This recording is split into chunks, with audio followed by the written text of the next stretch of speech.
Hi, welcome back to another session of Paint This with Jerry Yarnell right here at the Yarnell School of Fine Art.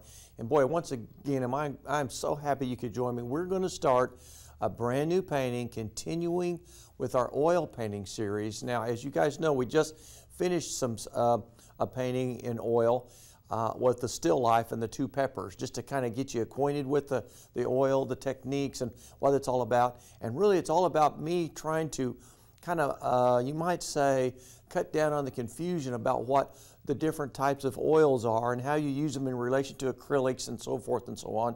So we're going to continue to try to unravel some of those mysteries. It's really exciting to me to be able to do this for you guys because we get so many cards, letters, and emails from all around the world asking these questions and we love to hear from you. But here's the deal. Today we're going to start a painting. Well, actually, the painting's already been begun. But one of the questions we get is, can you put oil on top of acrylic, or can you paint acrylic on top of oil? Well, there is an order to this. Yes, you can paint oil on top of acrylic, but you cannot paint acrylic on top of oil. Now, what I've done is I've already begun a painting in acrylic. It's not completely finished, but it's sort of what you call underpainted, blocked in. It's kind of like sort of my little road map, kind of like a little paint by number. And then I'm gonna put the final highlights and colors and other subjects on top of it. So here's 2 or 3 ways you can produce an oil painting. Now, by the way, remember we're using the water miscible oils. In the first program a while back, we talked a lot about how they work, what they're all about. But remember, just because it says the word water doesn't mean you have to use water. We only use water to clean our brushes and to change colors when we're moving from different parts of the palette.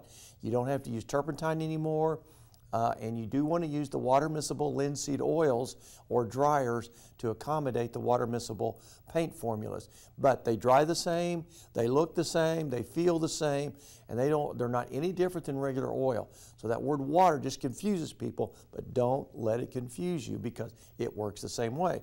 For instance, now what we're going to do here, I've got this beautiful painting that's underpainted already. A lot of you probably think it's already finished, but it's not.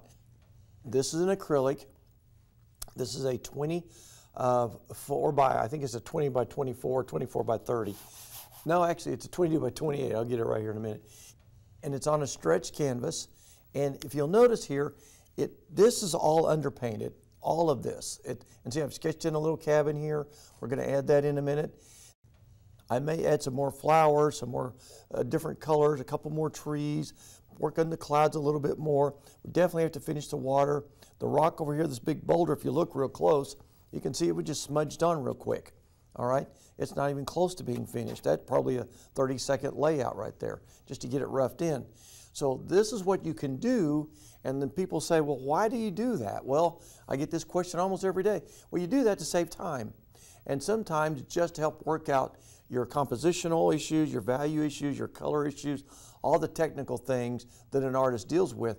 Now, in the old days, before acrylics became, into our medium world, it was difficult because it took a lot of time. Now I can underpaint, plan, work out all the issues with acrylic, boom, and within an hour or two, I can be ready to start the oil. Whereas before, sometimes you had to let it dry for several days. Well, now you don't have to do that if you don't want to. Now, this is just only one way to do it. But this is what we're going to talk about in this particular painting, how to take an existing underpainting in acrylic and overpaint with oil. So here we go.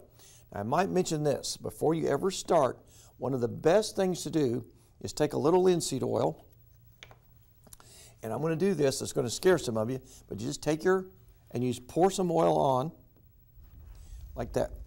Then you just take a rag or a paper towel and you just put a nice coating all over it.